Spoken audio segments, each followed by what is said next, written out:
is I'm going to shove a rag back there in hopes that that prevents them from falling out when I push the brake assembly on. That's my theory. I think it will work, but let's see. Let's see.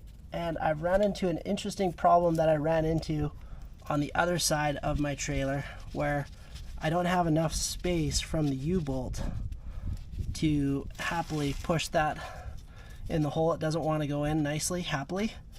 And there as well. So, oh, there, I got that one.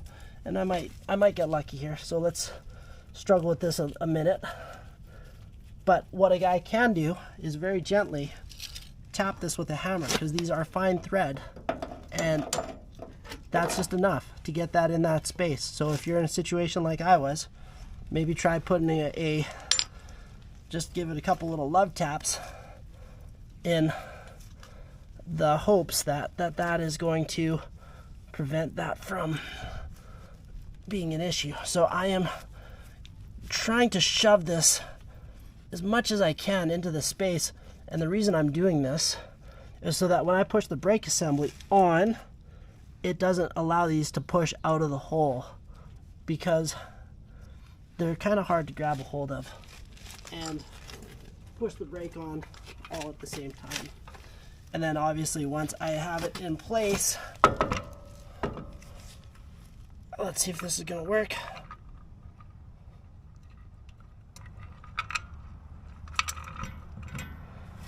Yeah, not bad. Okay, so next is slowly and carefully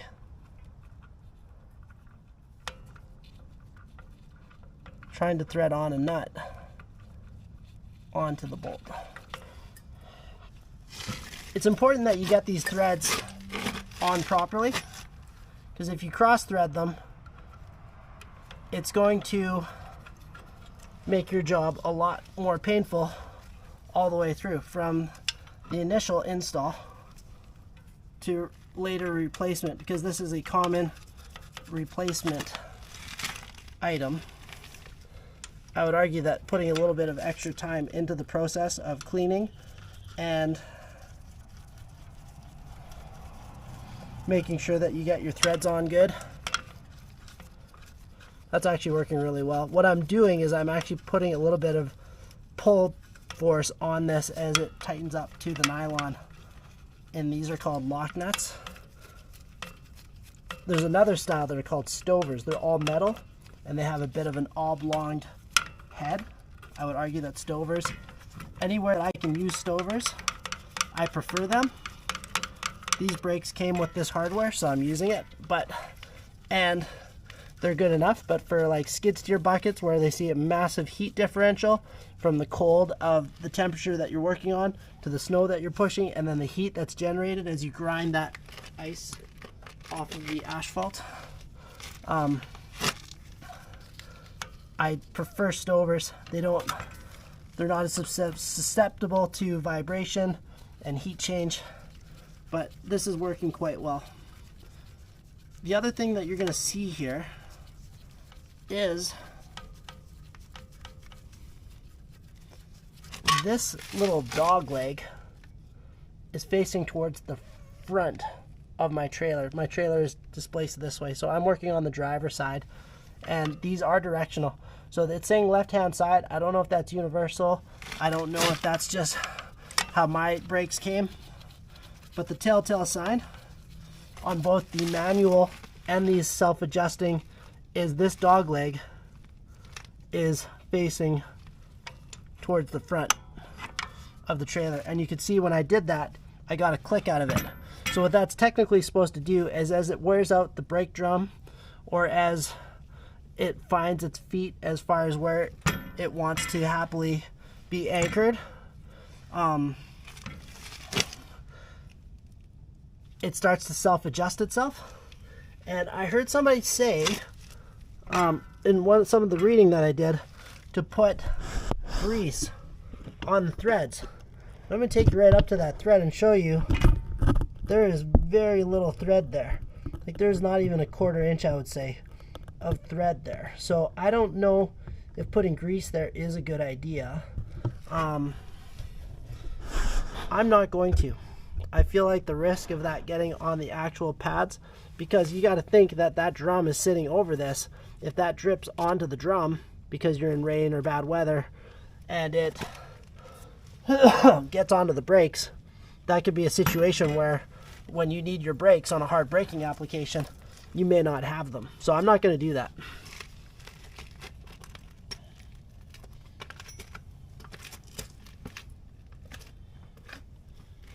Okay, so that's preliminary number one. That part's done. I'm happy-ish with that.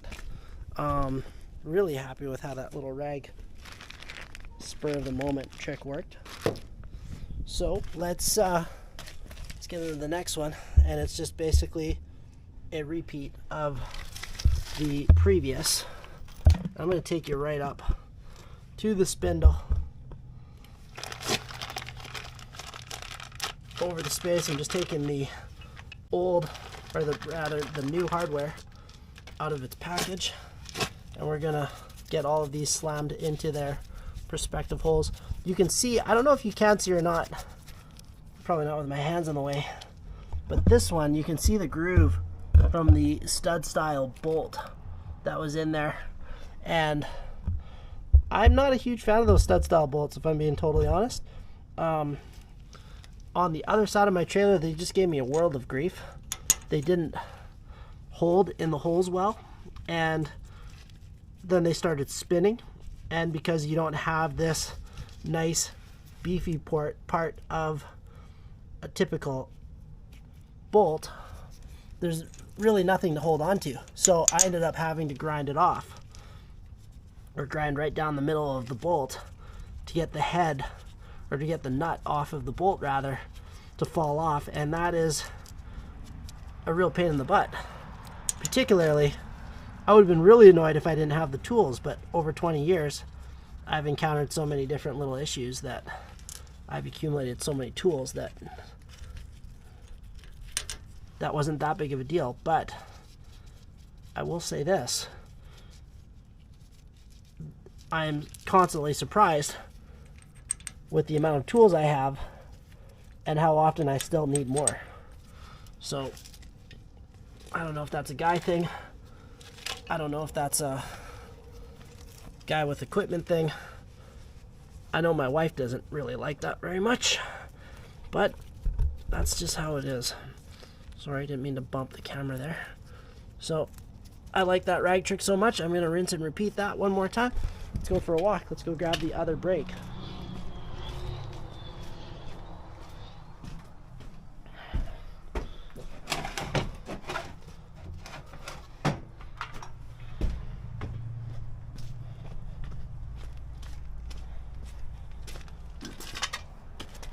Okay, let's get this back in place. So I'm going to give myself a little bit more space here, and you can see that those wires need to be hanging out the back. So these aren't heavy, I'm just grunting because I'm kind of a wimp.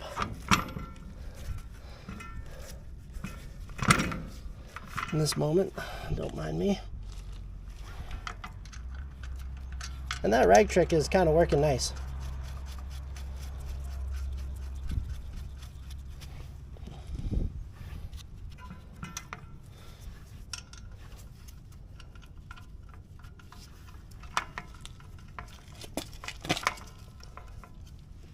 While I'm doing this, I will say I have mixed emotions on my DJI Osmo Pocket 3. I would argue that that Pocket 3 for these types of video footage is inferior because it's kind of a delicate camera.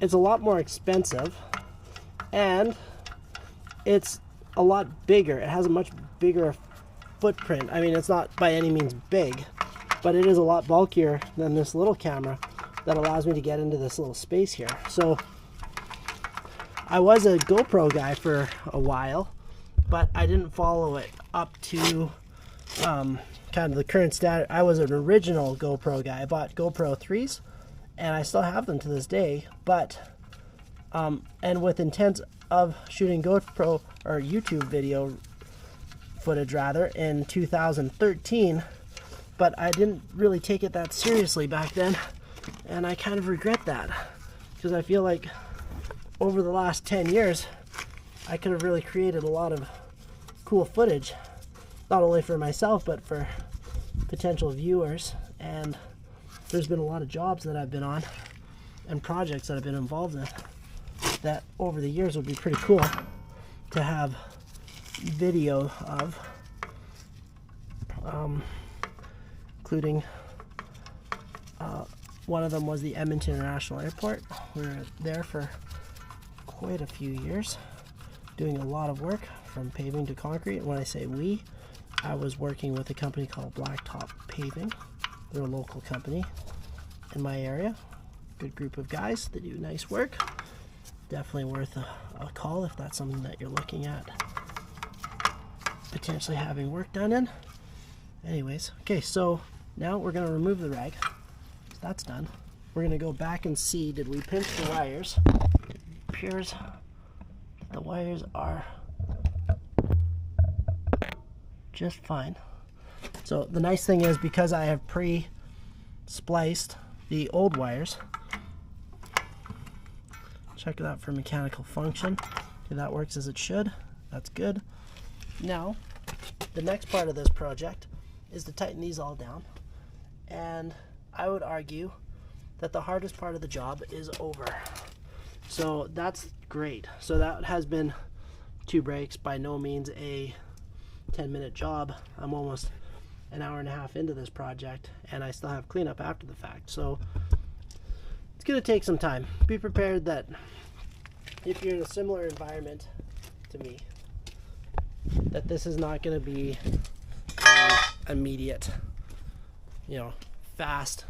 I would say give it a day. If you're going to do all 4 of your tires or all 4 of your brakes on your trailer, if you have 2 axles, if you have 3 axles, different story. But I would say this is an all day. Count on it taking all day if you're in a cold climate area like I am. Don't think that it's going to go fast and really easy. So next things next is going to get our handy dandy impact. And I'm going to have to obviously hold that back with a wrench. And this is a little bit of a tricky part of the job because you don't have any room to get your body back there, so it's all by feel. And this spot, this one is particularly annoying because that's where the wires come out and they have a memory from how they were stored, and they want to basically go directly into your way. That's why I'm trying to do these ones first, because they are the most annoying.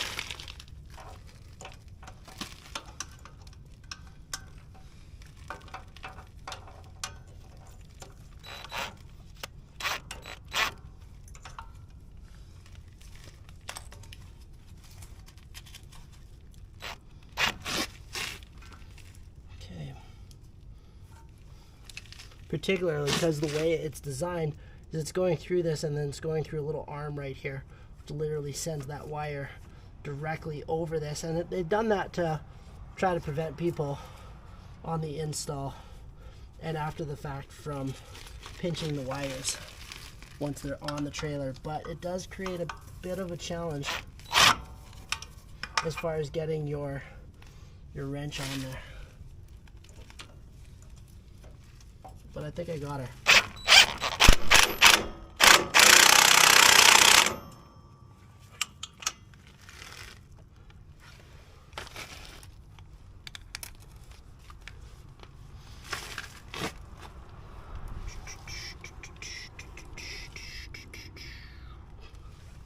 But I don't know if I love the way that that's sitting on the hole.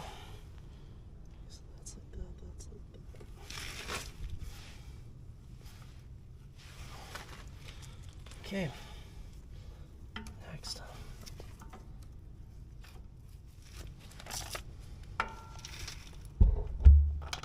Sorry, didn't mean to bump you there.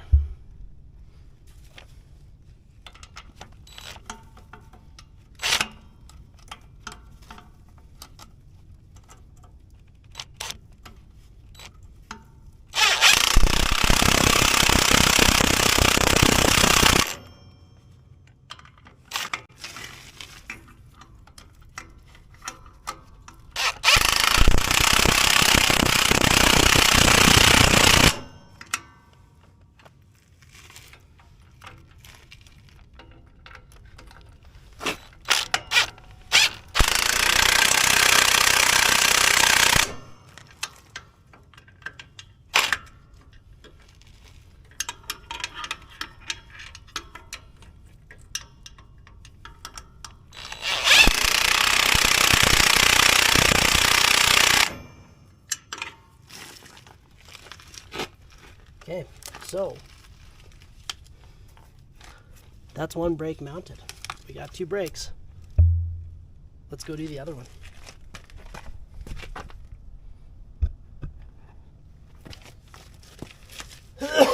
And I'm going to do it just like I did the other one. Now, there's probably going to be some people in the comments saying, tighten them like a wheel, you dum-dum. And I would agree with that. So I may actually get the first tricky one, this one here, and I got really good luck on getting that one right away.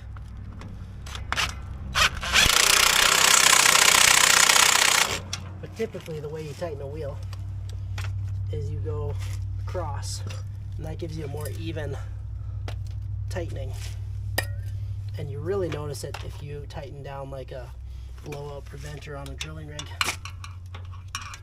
where they do a seal test. And if you don't follow that procedure, it's pretty interesting when they do the test and it leaks water, which you definitely don't want it to do, because it is a life-saving engineered piece of equipment for blowouts on drilling rigs.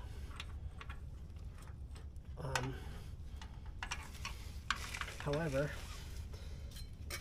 I'm really struggling, like I wasn't on the previous one, getting on top of this one for some strange reason. So, I mean, it might be because it's got this loose head on the bottom. These are really nice in some ways and not nice in the other ways, so I might have better success had I grabbed just your typical long combination wrench. And I might do that still, but I think I got it, or at least appear that I have got it. Again, it's all by feel.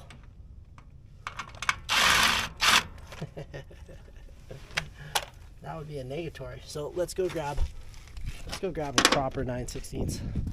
See if that makes our lives a little better.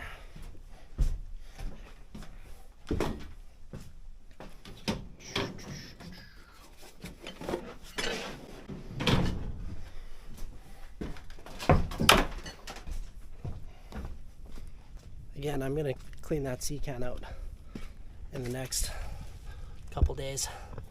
I'll probably do a video of that, as it creates unnecessary trip hazards.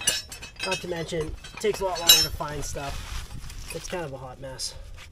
Okay, so now I've got my just standard combination wrench, and what I'm hoping is that that's going to make my life slightly better.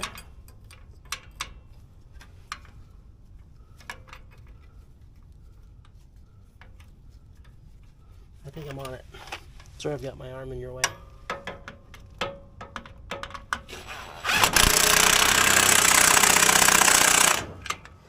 So now again, we'll go to the top, because we're trying to achieve going crossways. There's a bit of play there, and there's those wires in the way, which I don't really love. But do what you do. You do what you gotta do.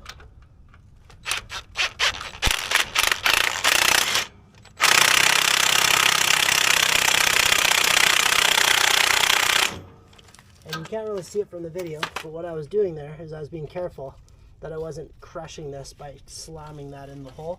So I've got that one. Next, I'm going to go over here to this one.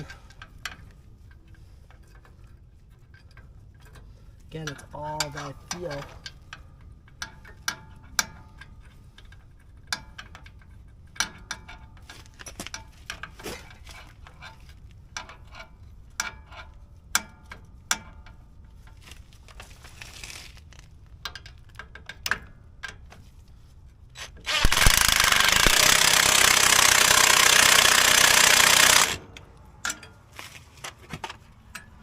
And finally,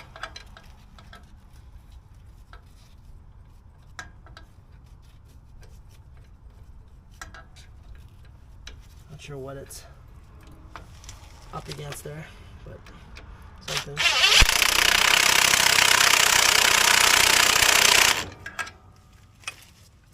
Okay, so now I have, excuse me, 2 new brake assemblies. I'm on the tail end of a cold. I don't smoke, I don't drink, don't do any drugs at all. So, that's done. Not that I care about whether or not somebody does that. I just don't, in case somebody thought that's a smoker's cough. It isn't. Okay, do I want to retighten those? I feel like I probably don't need to, because these aren't spinning. These brakes don't spin, they stay stationary.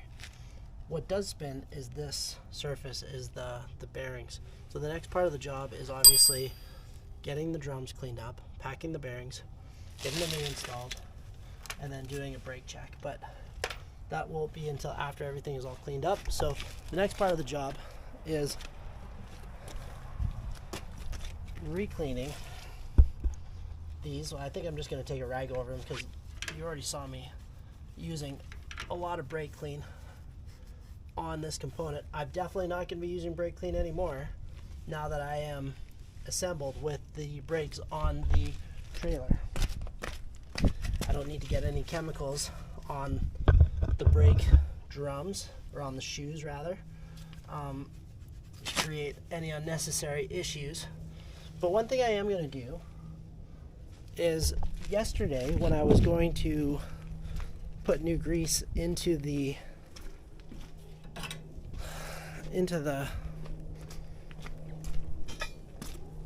spindles, is I was a little disappointed that it wasn't seemingly taking any grease.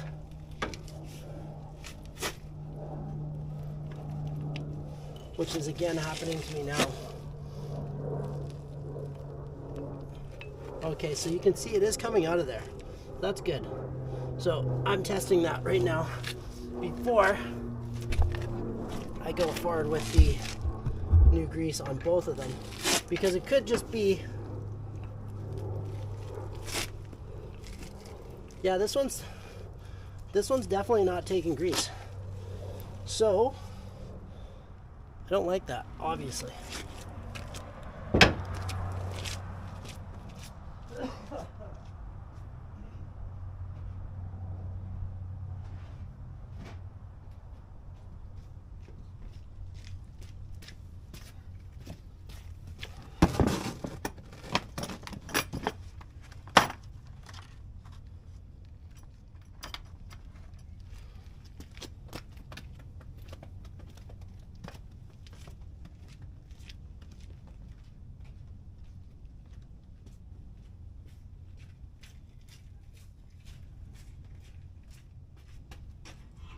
What I'm going to try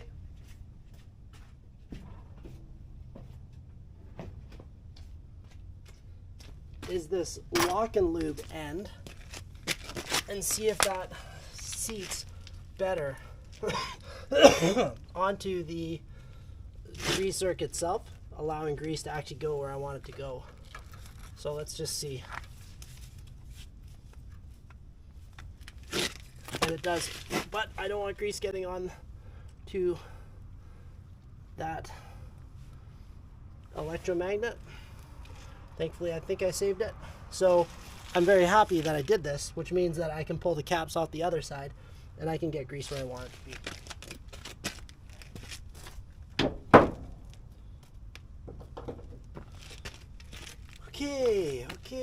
Okay. Next thing is next. So, the next part of this job is, because these brake drums are really rusted out, is I'm going to take a little bit and I'm going to get these nicely cleaned up before I reinstall them. But I'm going to take them away from my area where the brakes are, from the trailer, and I'm going to take that little grinding wheel and clean it up with that.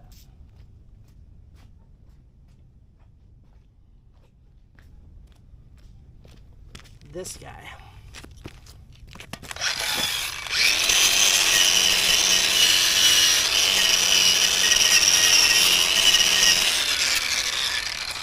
And I need to get it off the ground, so I'm going to grab a little piece of metal. I mean, grab whatever you got.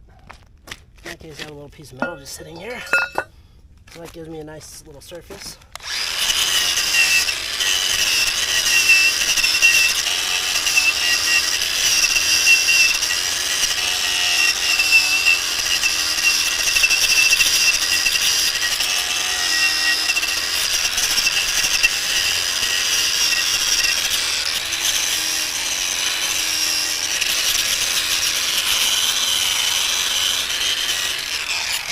And I would suggest you don't do this inside a shop without respiratory equipment.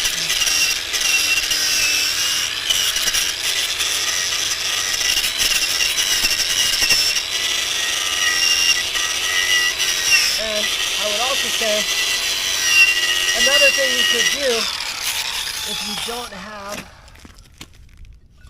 you don't have the luxury of a grinder is you could just take a hammer and just boom, boom. I'll show you what that looks like.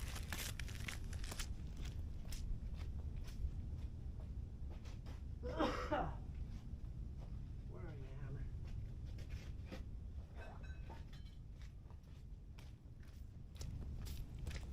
So just give it some love taps. You can see a lot of that corrosion wants to come off of there.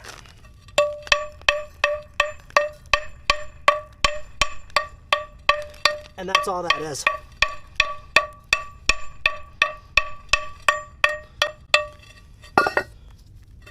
Doesn't obviously do as nice of a job as a grinder will, but I would argue, now that I'm getting into it, it's probably a little faster preliminarily.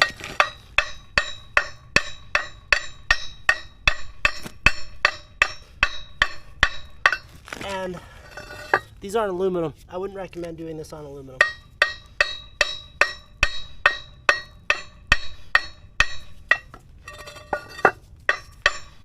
And the reason why is aluminum is a lot more prone to cracking and microfracturing. And that could create an issue down the line. So I'm gonna just finish polishing these up.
Okay, the other thing you can see with these drums, or maybe you can't see, but there is a lot of meat to the inside of these drums. So I am nowhere near ready to discard this drum or throw it out. It's way too good still. So I probably replaced it the last time. And I would argue if your drum started to wear out in such a way that you start compromising these studs, where it starts rubbing into those studs, you're in a place where you need a new drum. In this case, this is a cast iron drum. I would argue that it's got plenty of life left. So I'm going to get into this with some brake clean. I'm going to carefully wipe this away with a rag to try to keep any crap from getting into that inner bearing because I don't want to remove it. It still is fine. There's tiny little bit of play there, but it's good. So I'm not going to mess around with that unnecessarily.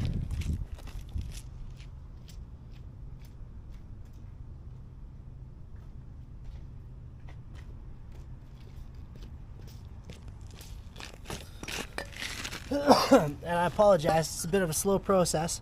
And the nice thing about YouTube is you can fast forward to the places that you want to see, or you can bypass any boring parts on my account.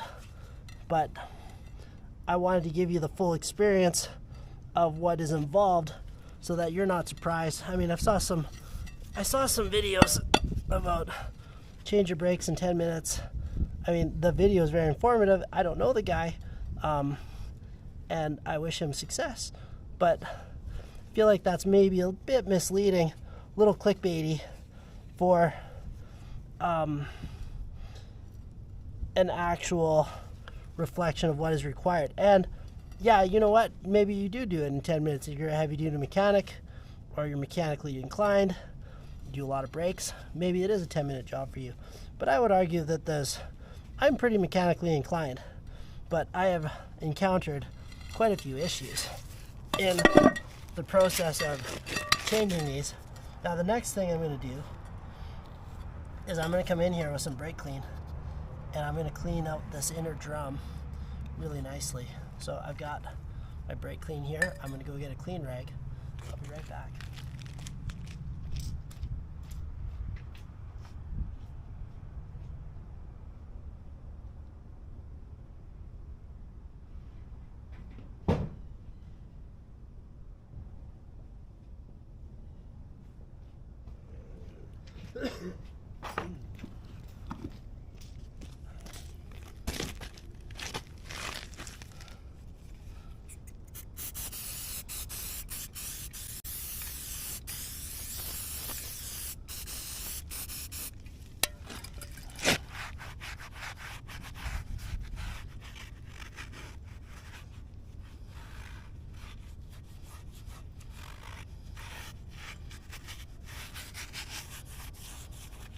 What I like about brake clean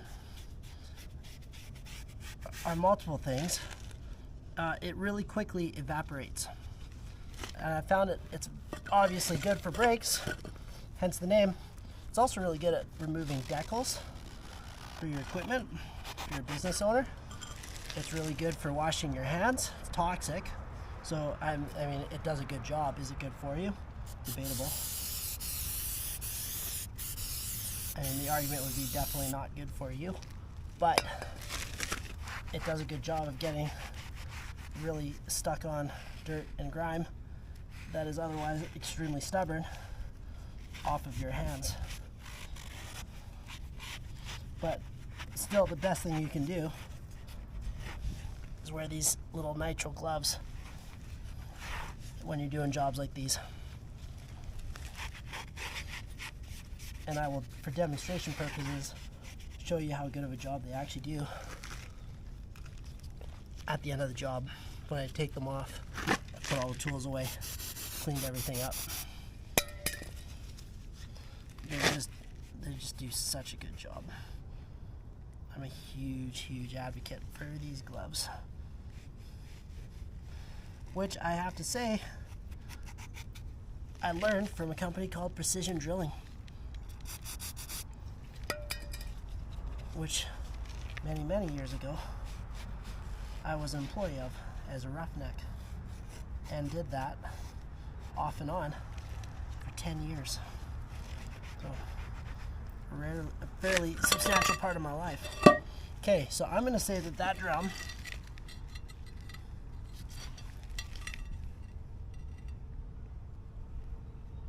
some grease is ready to go back on the trailer. Let's do it.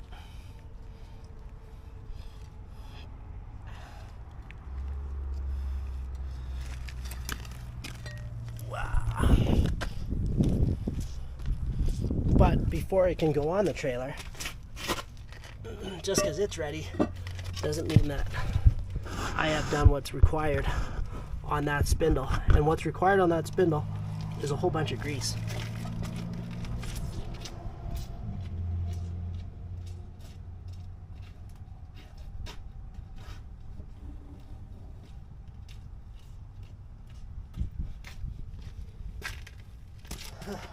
And while I'm doing one, I'm doing both.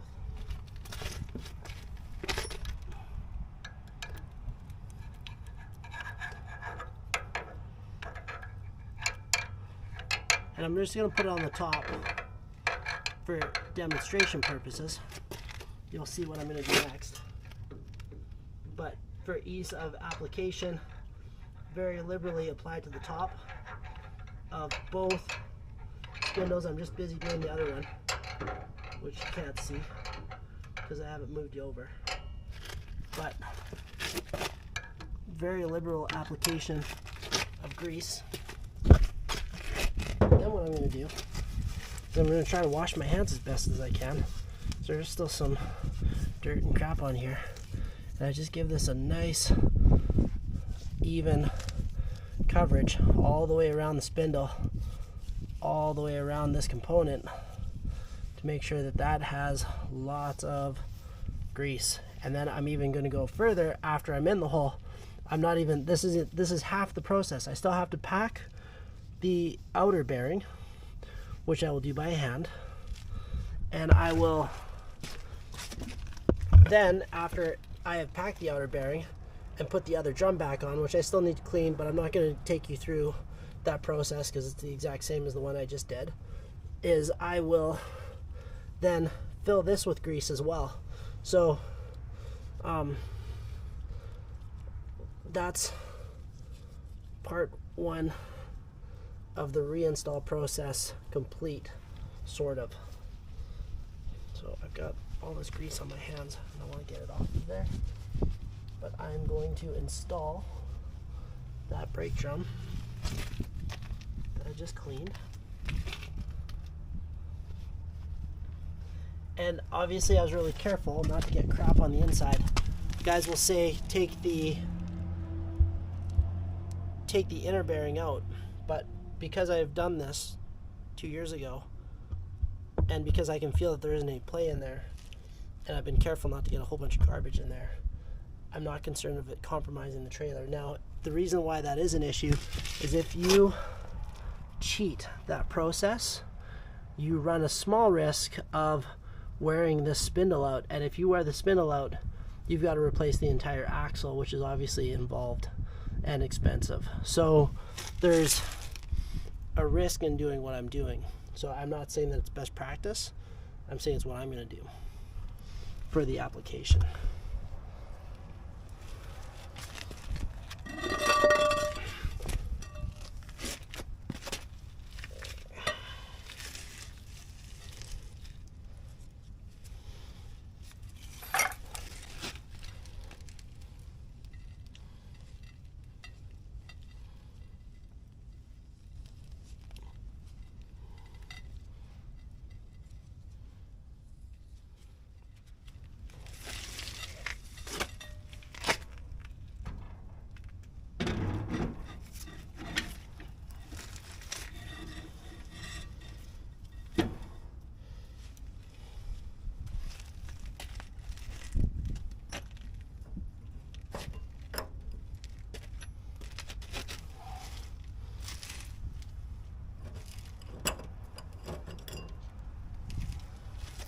Now this bearing has a tiny bit of play, just like the inner one does, but for the most part I don't see any heat damage, I don't see any major wear. So what I'm going to do is I'm going to hold this in my hand with my glove on, and I'm going to fill it up with grease. There's tools that you can use, there's all kinds of stuff you can use. I mean, I'm just going to go ham. I'm going to fill this up into my hand, and then I'm going to basically get this grease all up in those bushings. Well, let's try that. I feel like that's probably enough. Might even be too much, but grease is cheap, and I would argue you can't really have too much grease. So I'm just really liberally getting this all up in here. Spin it around, get it all nicely in there.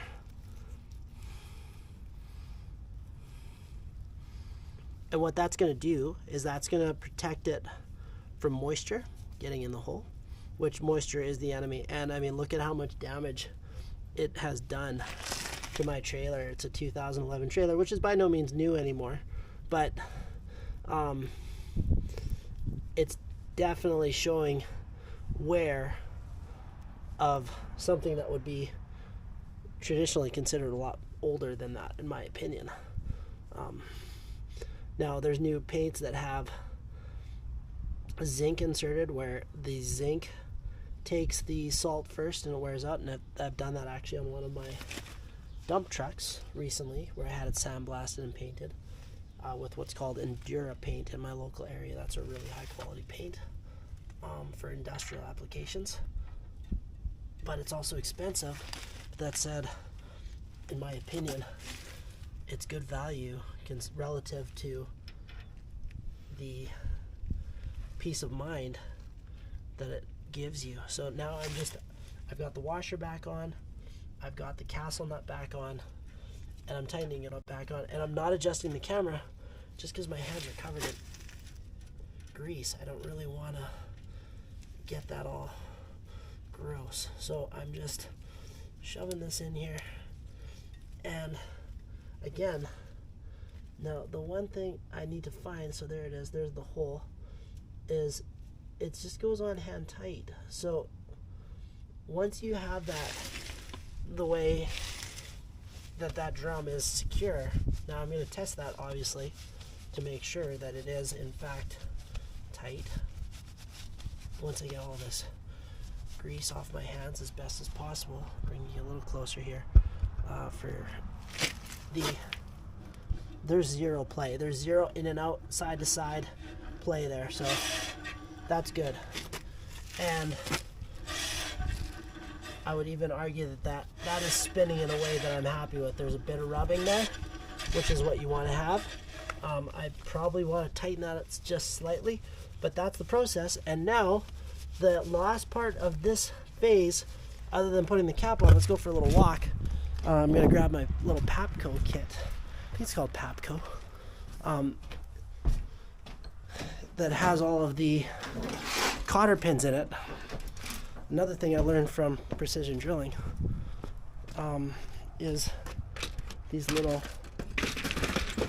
industrial, they're called Papco kits. They're really handy for all kinds of things. In here I have a wide variety of cotter pins. So I'm going to put this cotter pin into that spacer. There's a little hole here. And I don't like to use old cotter pins, and maybe I could. That's just me. That's just my own personal preference. I don't like to use something like a cotter pin more than once.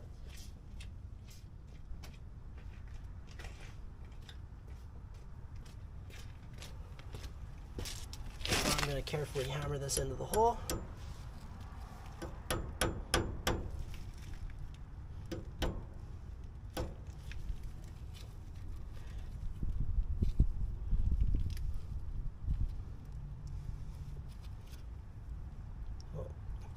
Saw the error in my ways. You want the long end of the cotter pin to go. Okay, I don't actually like that it did that. So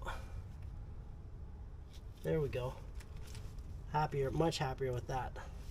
It needed some play that I didn't want to give it in order to get this cotter pin to do what I wanted it to do. Let me just pull this out one more time. Okay, so the long end is going where I want it to go, and I'm cautiously optimistic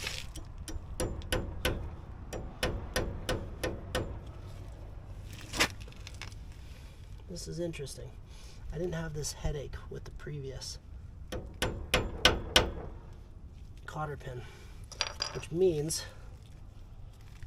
I probably am using the wrong cotter pin. So let's see. That's a shame, but I'm not going to use that one.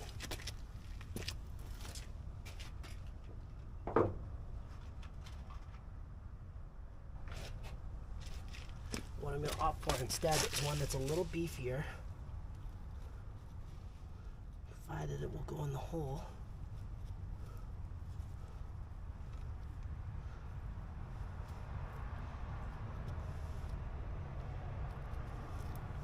Not quite sure why it doesn't want to.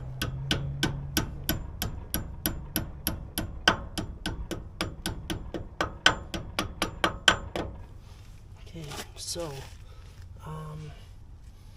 now a little trick is I'm going to take the meaty part of this wire stripper and hammer that through. And I've gotten through. Now granted there's a lot of grease in there, which is good, but you know what, I'm going to hammer it some more. Good.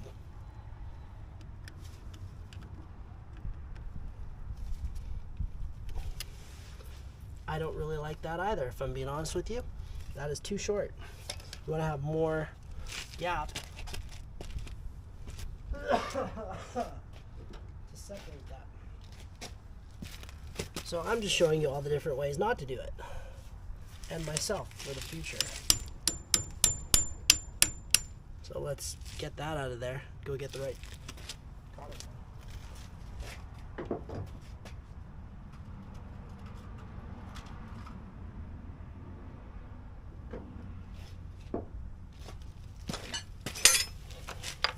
Okay, now we're cooking with gas finally. It was a long road to get here, but we're here finally. So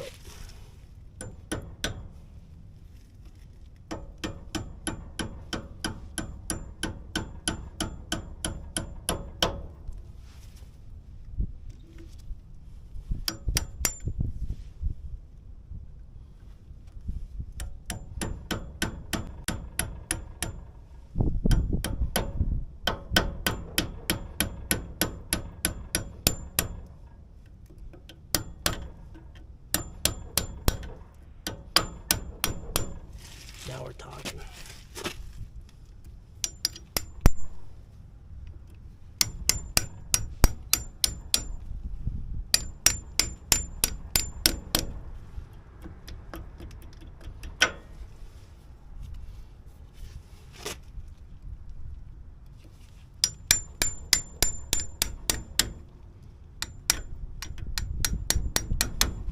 Next, I'm going to load this with grease.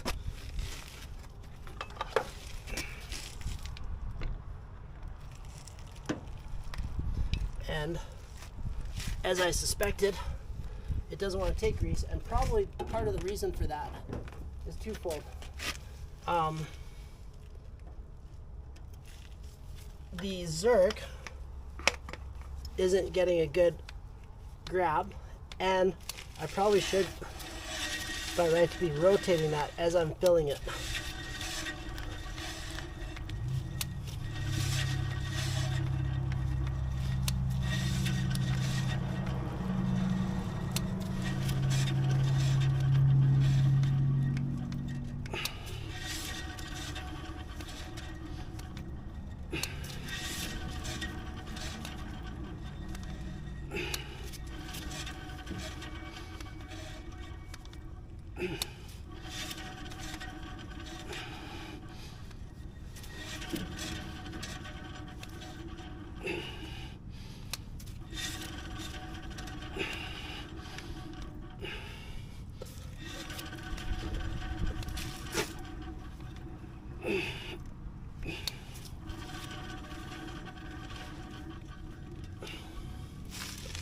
Okay, I'm going to call that good for now.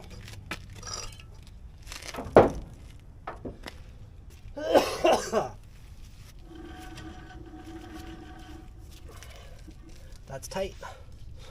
So, as you can see, I hammered that in a stupid way. So let's see if I can bend that out. Might get lucky. I'm just gonna do that on the round part of the trailer.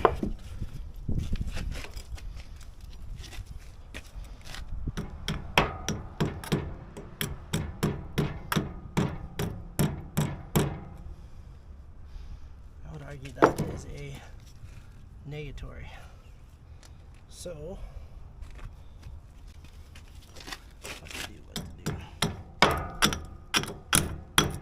however, I have a tool for this, and it's sweet.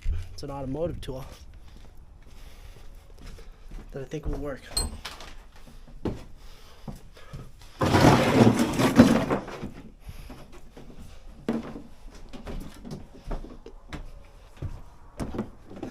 Even comes in its own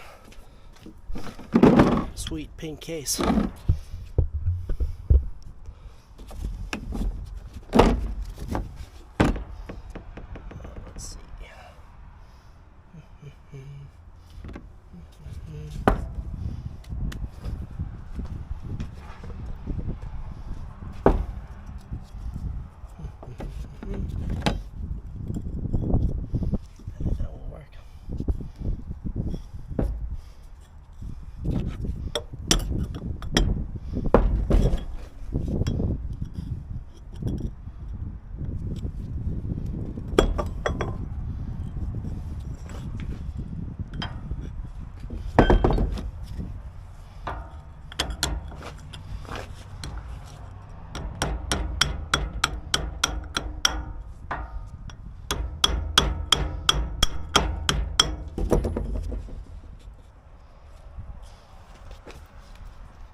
I don't know. I'm going to replace this, but for the meantime, I want it to at least cover that whole deal, those two bearings. I want to protect those bearings as much as possible. So let's see if I can't just shove it back in the hole.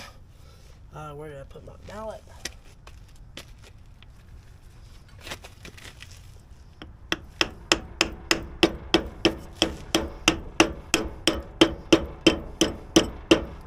And that is one assembly done, with the exception of I still have to go to the back, and I may, you know what, let's see if I can get this handy dandy little camera back there.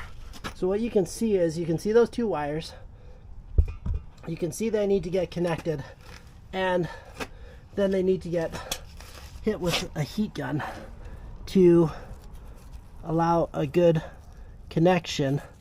And you know what, I'm going to try to take you along for the ride on that. That's one thing in the video process I haven't done. So let's see if I can do that. We'll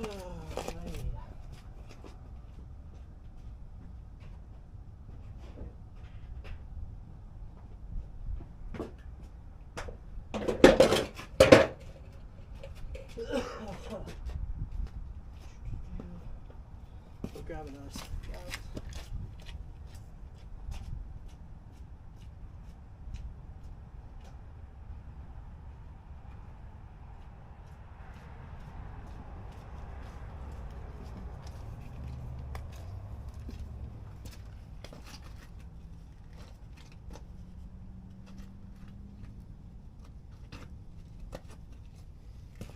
Grab the pivot tool. And then we have a whole bunch of stuff to clean.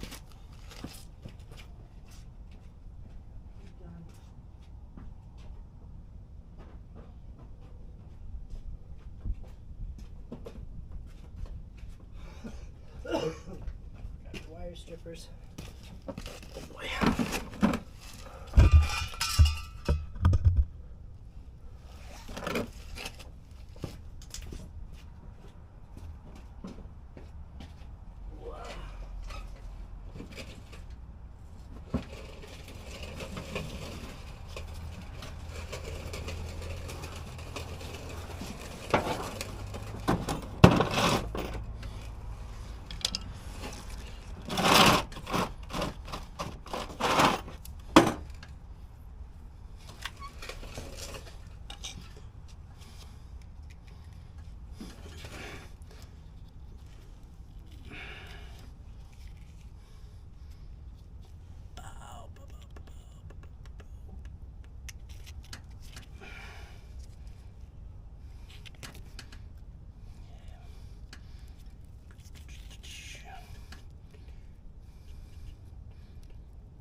I've stripped that back probably a little further than I need to. I'm going to cut a little bit of the brass off. I probably could have just left it alone. But anyways, and one thing that I've discovered, I wasn't sure if these matter. Where they go, like if one is positive, one is a negative, it doesn't matter. As long as they're getting power, they should activate your brakes. And that was kind of the question.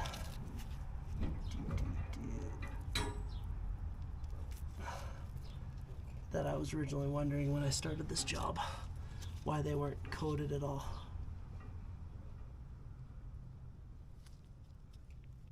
And that would be why. So I got that nicely pinched on.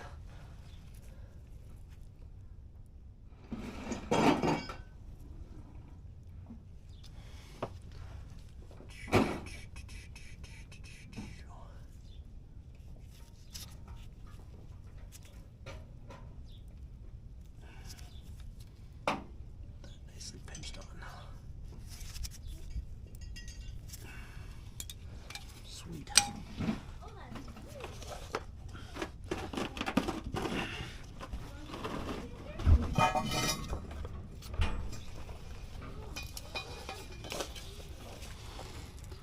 Sorry, I didn't mean to bump you. Just need to get access to the power.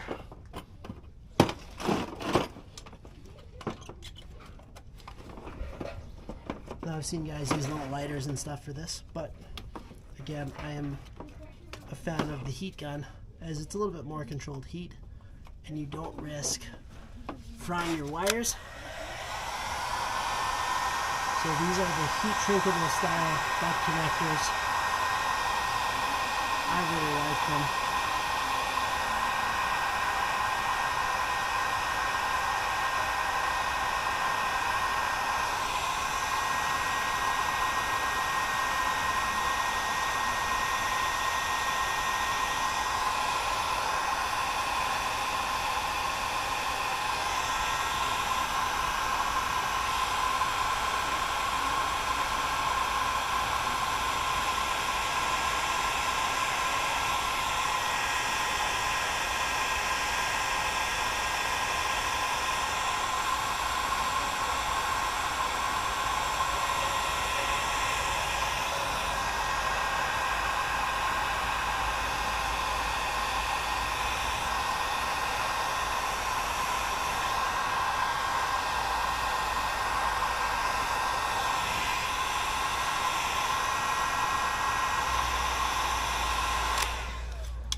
And again, what I will do, or not again, what I will do with these is they're not really in harm's way, I don't think, but I will secure them with another set of zip ties just to protect them a little bit further from the elements and from the potential of being pinched. So those will get zip tied in place, but I don't have any zip ties with me, so that is just something that I'm going to have to do outside of the video. But that's essentially the process. So that's kind of start to finish brakes in a cold climate area if you want to do the brakes.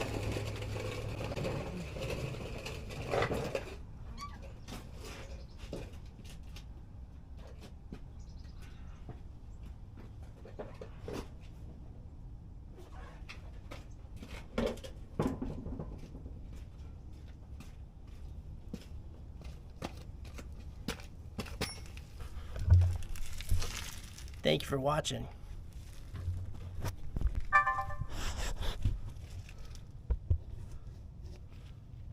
So I've got both of the brake drums back on the trailer, and all I have left to do now, there's the old brake assembly. Here's the other old brake assembly, which I think I'm going to clean up and try to save, because this one has so much meat left on the drum, or on the brake shoes still. So on with the tires. Now, as you can see, these tires are in dire need of a paint job. Probably a sandblasting and a paint, and I'll probably do the Endura paint that I did on my trailer. Come on.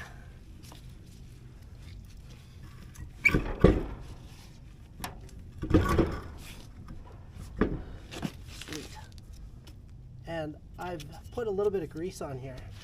I'm going to put a little bit more grease, just because, and that should protect those studs a little bit from the weather. So I'm just going to dab that one on and give a little bit to these others. You can see they're grade A style from the gold color bolts, so that is the highest strength bolts, short of going to like specialty nitronic or stainless steel style, which I don't even know if you can get those. You probably can.